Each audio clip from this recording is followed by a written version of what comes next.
코로나로 인해서 우리의 일상이 비대면이 굉장히 촉진이 되어 있는 상황인데 현재 자율주행이 우리 일상에 들어와 있는 게 어떤 게 있나요? 네, 자율주행이 2014년부터 한 2021년까지 굉장히 많은 투자가 이루어졌잖아요. 그래서 실제로 한국 돈을 한 17조 정도가 투자가 이루어졌거든요. 어마어마한 돈이죠. 네. 자율주행이 이제 시범 사업부터 시작을 해서 이제 상용 서비스까지 시작되고 있는데요. 그 상용 서비스를 킬러 어플리케이션 관점에서 저는 세 가지로 보면 참 좋다고 생각을 해요. 그래서 첫 번째가 이제 로봇 택시입니다. 그래서 우버나 리프트 이용하실 때 네. 이제 로봇 택시가 이제 서비스를 해주는 거죠.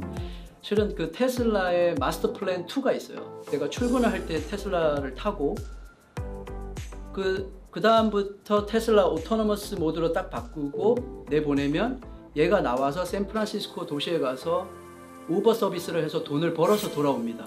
그래서 제가 퇴근할 때쯤 돈 벌어와. 돈 벌어오는 거죠. 네. 그래서 제가 이제 그걸 타고 이제 또 이제 집으로 가는 거고. 괜찮은데요? 그 다음에 이제 두 번째가 자율주행 셔틀입니다. 그래서 셔틀 서비스.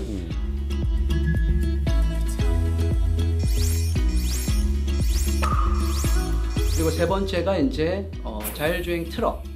그래서 미국과 중국 같은 경우는 굉장히 그 물류를 동해에서 서로 이렇게 실어 나르는 게 큰 비즈니스거든요. 그렇죠. 그래서 이제 그런 부분들에서 자율주행 트럭으로 이제 이룰 수가 있는 것이죠. 테슬라의 자율주행 기술 초기부터 연구 개발에 같이 참여를 하셔서 굉장히 인정받는 엔지니어셨다고 들었어요. 근데 자신의 능력을 인정해주는 곳을 박차고 나와서 본인의 사업을 하는 게 또 쉽지만은 않으셨을 것 같은데. 뭐 쉽지 않았죠. 네. 왜냐면은 테슬라가 이제 제가 창업을 한 게 이제 2017년이니까 굉장히 테슬라가 핫한 회사였어요. 그래서 이제 테슬라를 나오는 거는 뭐 좀 쉽지는 않았는데 그 결심을 실은 이제 박사를 하면서 실을 했어요. 제가 이제 그 박사를 할 때 자율주행 관련된 기술을 연구를 했는데 이 자율주행 기술이 미래의 큰 산업으로 성장하겠다. 그러면은 실리콘밸리로 가자. 실리콘밸리로 가야 되겠다라는 생각을 했고 그 실리콘밸리에 있는 이제 자율주행에 관련된 회사를 봤을 때 이제 테슬라를 선택을 했고 테슬라에 이제 입사를 하게 돼서 3년간 열심히 하면서 실은 테슬라의 그 문화라 일론 머스크에게 이제 데모도 여러 번 하고 실제 그를 보면서 그런 크레이지한 CEO 이런 리더십 이런 걸 보면서 자신감을 얻었어요. 그래서 해보자. 네. 그래서 이제 2017년에 시작을 하게 된 거죠. 그때 일론 머스크한테 이렇게 그 프레젠테이션도 하고 하면서 창업을 생각하지 마시고 주위 사람들 다 돈을 끌어모아서 이 주식을 사야 되겠다고 생각하셨어요? 네. 그러면 지금 엄청 부자가 되셨어요. 사고 나오신 거 아니에요? 저도 그렇죠. 네. 근데 제가 2014년부터 제가 이제 2017년까지 3년간 있었는데요. 실제 그때도 절반은 믿고 절반은 또 안 믿었어요. 그렇죠. 내부에서도. 네. 내부에서도. 네. 그리고 저희가 이제 금요일마다 이제 그런 비어 파티를 하면서 네. 이렇게 맥주 한 잔씩 하면서 얘기를 하는데 테슬라 주식이 500불 갈 거다. 네. 그러면서 이제 매니저들이 굉장히 그런 이제 으쌰 피치를 많이 했거든요. 네. 근데 정말 그러려나 하면서 그냥 이렇게 의심하고 그냥 뭐 일이나 열심히 하는 거지 생각을 했었어요. 근데 크레이지 CEO가 무슨 뜻이에요, 정확히? 그러니까 어떤 사람이었어요, 일론 머스크가? 그 3년의 경험을 보면은 굉장히 본인이 정말 진정 스타트업 가이구나. 스타트업으로 성장을 했고 스타트업으로 저렇게 크신 사람이니까. 그래서 기억 남는 거는 본인 스스로가 굉장히 그 실험가였고요. 본인 스스로 굉장히 그 수평적인 커뮤니케이션을 되게 좋아하셨던 것 같아요. 그래서 예를 들면 초창기에 저희가 이제 오토파일럿을 개발을 할 때 저희가 이제 열심히 개발을 해서 새로운 버전이 나오잖아요. 그러면 항상 이제 일론의 자택은 LA에 계시거든요.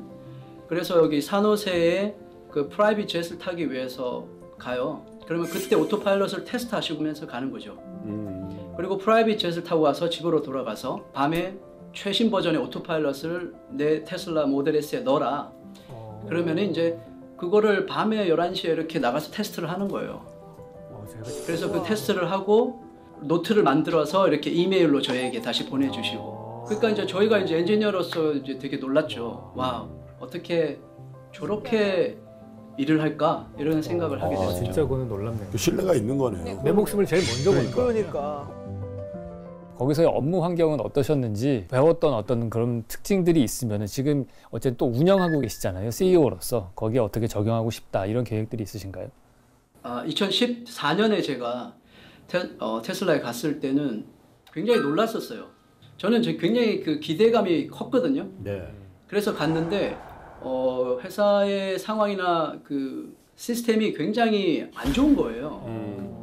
예를 들면 오피스 같은 경우는 갔는데 그냥 사람들이 오픈 스페이스에서 굉장히 그 다닥다닥 붙어가지고 그 싸구려 책상에 앉아가지고 시끄럽게 일을 하고 있는 거예요.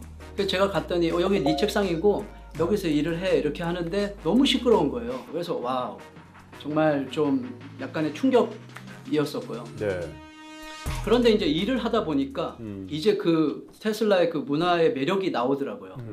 그게 뭐냐면은 일을 할 때 정말 그 오토파일럿 엔지니어들이 일을 집중할 수 있도록 정말로 이렇게 지원을 해줘요. 그러니까 정말로 귀찮게 안 하고 정말 그 일을 집중해서 개발할 수 있는 일만 그렇게 네. 해주는 환경이 굉장히 인상적이었죠.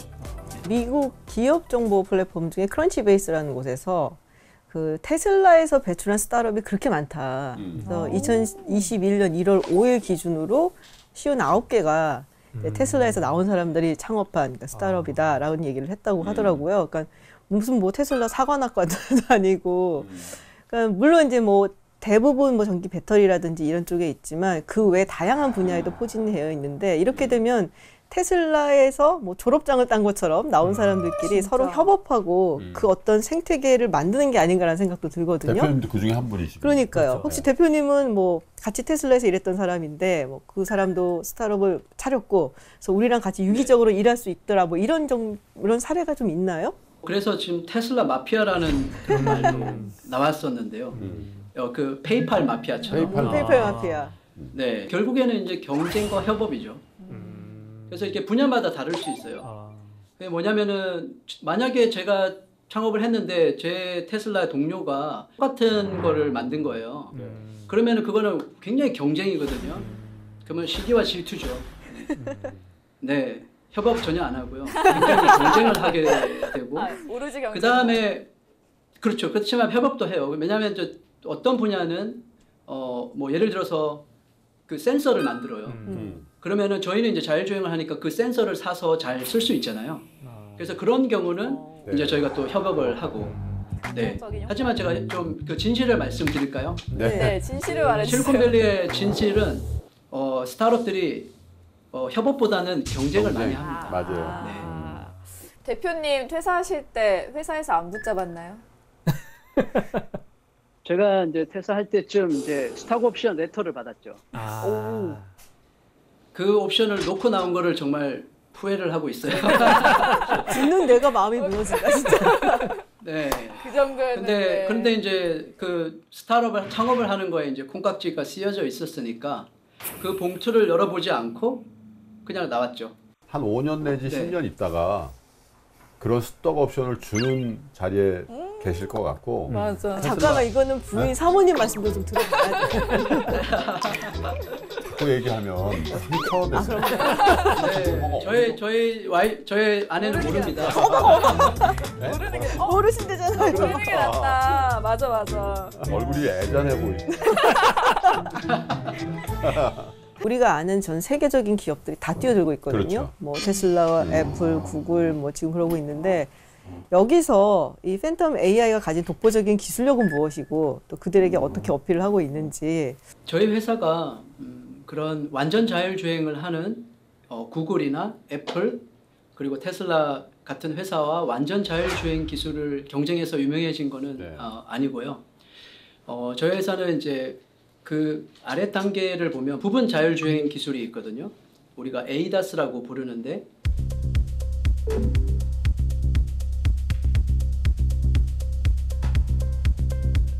이스라엘 회사인 모비라이라고 하는 회사가 아주 독보적인 기술을 가지고 있고 전 세계 이 자동차 시장을 장악을 하고 있어요. 그래서 저희 회사가 유명해진 이유는 모비라이라는 회사와 경쟁할 만한 그런 영상인식 기술을 개발을 했고 그 기술이 실리콘밸리에서 인정을 받았기 때문에 네. 저희가 이제 유명해졌습니다.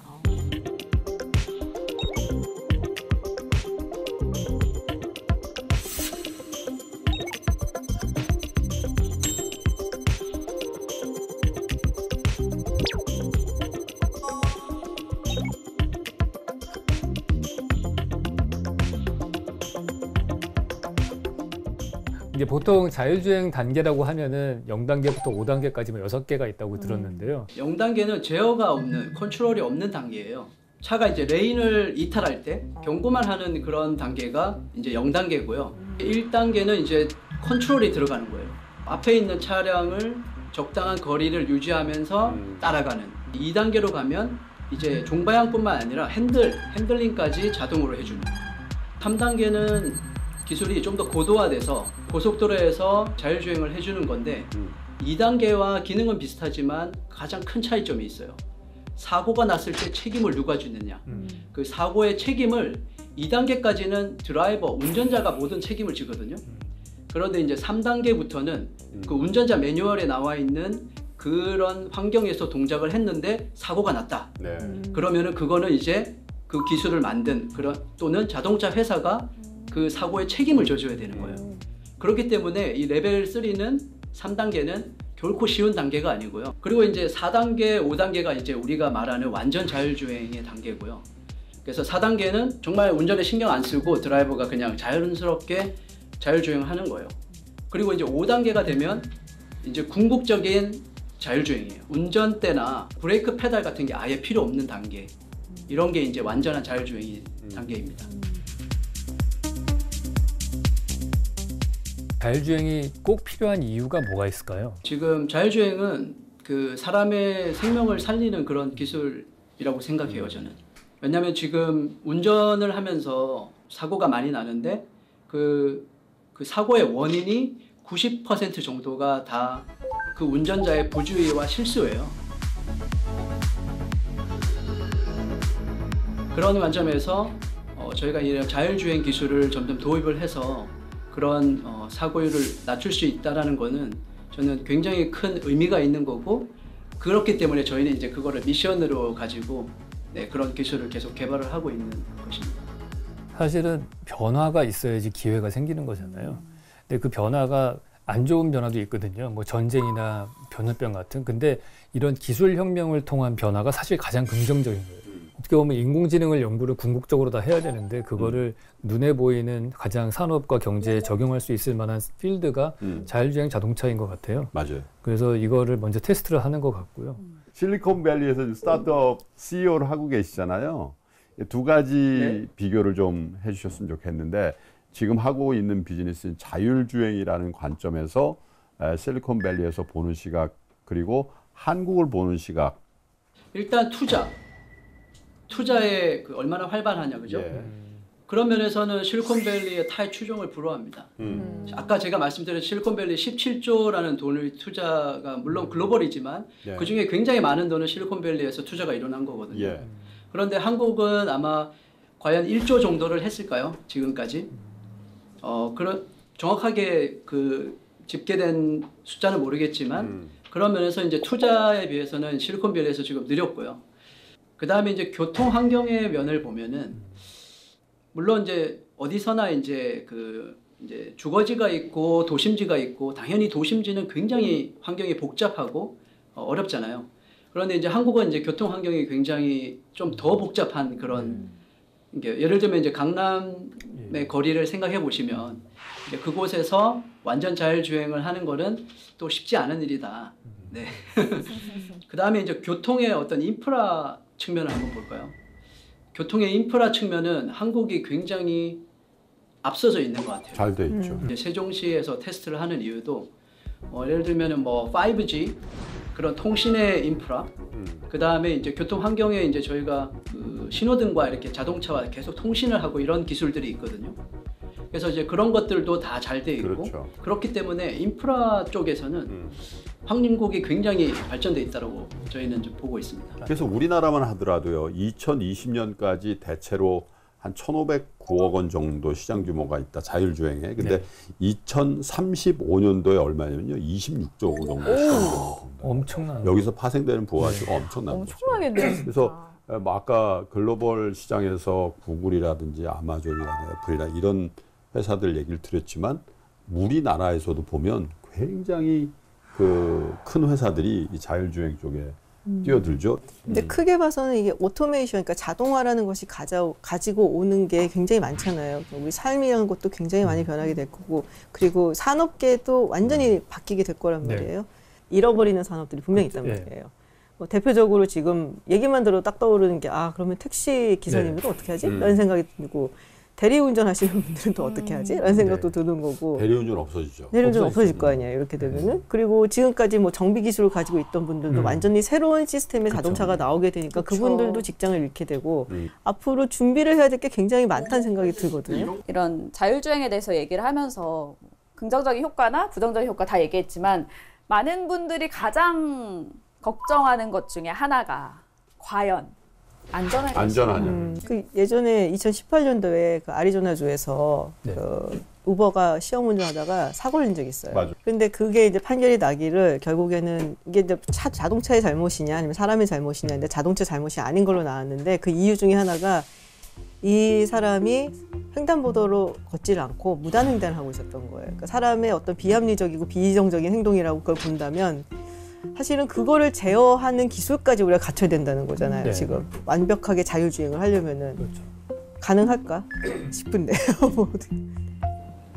굉장히 그 자율주행이 보편화되려면은 굉장한 그 신뢰성이랄까요, 그 정확성이 준비가 돼야지 이제 사용될 수 있다라고 저희는 보고 있어요. 네.